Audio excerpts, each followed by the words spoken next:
Hey folks, Matt from RESALE.com. We're discussing some comments about whether 4K adds price, whether it necessarily has to mean a bump in price on a camera because it has 4K. I was saying that I don't believe that's the case. I was responding to at least 3 people, quite a few more that I didn't quote, that were saying they think it is. And we've had some good discussion on that. Interesting comment from a viewer here that wasn't particularly about whether the 4K adds cost, but what it might do to the resale, or more specifically, what the lack of 4K would do to the resale. So we've got Media Arts YouTube username writing and commenting. Personally, I would never buy a a Canon 6D Mark II with no 4K. The resale value would tank. And this is an interesting take on it that I hadn't really fully thought through yet. I hadn't considered this point, because this is a very valid point.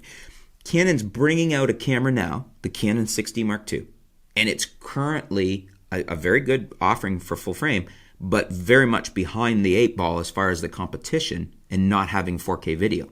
So what does that do to its resale value down the road, even a year down the road, especially considering we're going to have new cameras. The A7 III should be out, announced anytime from Sony.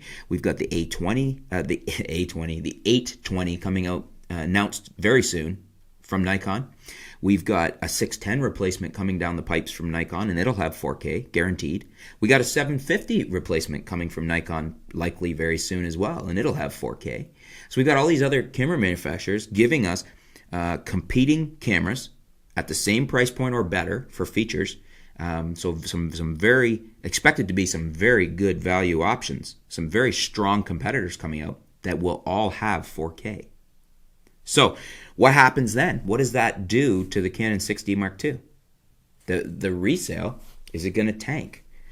Media Arts suggests it will, and I'm leaning towards yes. I would totally think so, because a year from now, if I'm looking at picking up one of any of these cameras, either new or used, and all of them are strong competitors, but the only differentiating feature is that there's a lack of 4K on the Canon, even if I'm not interested in shooting video, I'm going to know that my resale is going to suck because it doesn't have that. That's like selling a car without air conditioning used. You may not want the air conditioning, but it's going to affect your resale.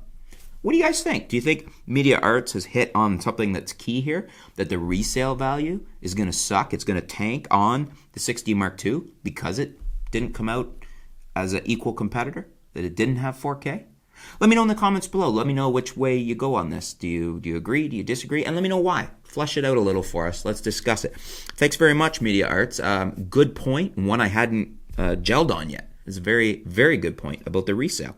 Looking forward to hearing what you guys have to say. Stay tuned. We'll be back soon here at artoftheimage.com.